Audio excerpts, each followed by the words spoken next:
खुदावंद यीशु मसीह में सबों तक सलाम पहुँचे। और आज का मुकद्दस और पवित्र दिन, जिसमें सभी कलीसियाएं जो हैं वो खुदावंद के सलीबी बलिदान को स्मरण रखेंगी, और हम विभिन्न तरीके से विभिन्न खुदा के खादमों के द्वारा उन 7 वचनों पर, उन 7 कलमों पर आशीष पाएंगे जो खुदावंद ने सलीब पर कहे, और वो जो हमारी नजात के हैं।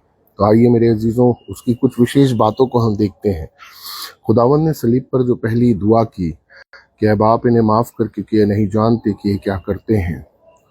कई बार हम इसके कई पहलुओं पर हमने आशीष पाई होगी, लेकिन मेरे अजीज़ों, हमें एक और स्थान है, एक और जगह अपनी निगाहों को, अपने सोच को लेकर जाना है, जिसके तहत खुदावंद कह रहे हैं कि प्रभु अब्बा पिता से प्रार्थना कर रहे हैं कि इन्हें माफ़ कर, क्योंकि ये नहीं जानते। कौन सी चीज़ है जो हम नहीं जानते कि इन्हें माफ़ कर, जबकि यीशु मसीह को खुद पाप क्षमा करने का अधिकार है।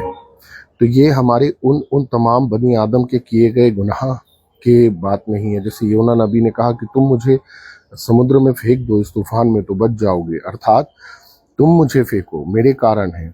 और इसीलिए यीशु मसीह ने कहा, यीशु मसीह ने अपने आप को कुर्बानी के लिए दे दिया। तो मेरे अजीजों, जब लय व्यवस्था 5 और 6 को पढ़ेंगे तो वहाँ 2 बलियाँ पाई जाती हैं, जिसे हम कहते हैं पाप बलि और दोष बलि। पाप बलि वो जब इंसान गुनहगार होता है, जैसा कि ज़बूर 51 में लिखा हुआ है, देख मैं अधर्म के साथ उत्पन्न हुआ और पाप के साथ अपनी माता के गर्भ में पड़ा। हम जब पैदा होते हैं तो हम गुनाह के साथ, गुनाह आलूद नेचर के साथ पैदा होते हैं, और हम इस बात को जानते हैं कि हमारा वो जो स्वभाव है हमें बाप आदम से मिला हुआ है। तब एक मेमना कुर्बान किया जाना ज़रूरी है। और वैसे ही दोष बलि का जो मीनिंग्स है कि अगर तुमने किसी का कुछ गलत करके ले लिया है तो उसका 5 टाइम यानी 5 गुना बढ़ाकर तुम्हें उसे वापस लौटाना होगा। तो यहाँ पर आपको और मुझको जानना होगा, न केवल वो परमेश्वर का मेमना जिसको कुर्बान होना था हमारे गुनाहों के लिए ताकि हमारे गुनाह मिटा दिए जाएं, वहीं दूसरी ओर जो परमेश्वर की उस बड़ी चोरी को महिमा, आदर, सम्मान, जलाल जो उसने बनी आदम को दिया था, जिसे हमने खो दिया था बाप आदम ने, उसको वापस पाने के लिए एक मेमना कुर्बान हुआ, अर्थात खुदावंद यीशु मसीह। और उसके अंदर, दोष बलि के अंदर एक बड़ी अच्छी शरीयत थी कि जिसका चुरा है उसको 5 टाइम लौटाना है। तो यहाँ पर हमने चुराया, लेकिन हम हकदार भी बन गए, और उसके बाद खुदावंद यीशु मसीह ने उस चीज़ को अब्बा पिता को लौटाया, और वो चीज़ फिर हमारे पास यीशु मसीह में आने पाई।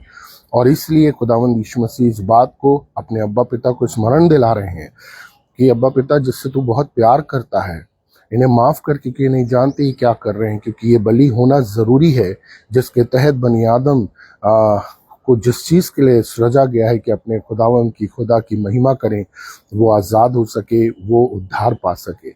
फिर दूसरी जो कलाम खुदावंद ने कहा कि जो डाकू लटकाया गया था, खुदावंद ने कहा कि आज ही तू मेरे साथ स्वर्गलोक में होगा। कितनी खूबसूरत बात है ना। यहाँ पर हम देखते हैं कि खुदावंद का अनुग्रह, उसकी सामर्थ, अनुग्रह की सामर्थ, क्योंकि पहले फलों का फल जो खुदावंद ने पर्व मनाने के लिए कहा था, 7 पर्व, इन 7 वचनों में आपको 7 पर्व नजर आएंगे। फसह का मेमना जो कुर्बान हो रहा है, इसके लिए आपको और मुझको जानना होगा मेरे अजीजों कि ये जो कुर्बानी है, इसके तहत जो पहले फल हैं के रूप में ये जो बोलना चाहिए डाकू है जा रहा है, जिसने हर प्रकार के गुनाह किए हैं।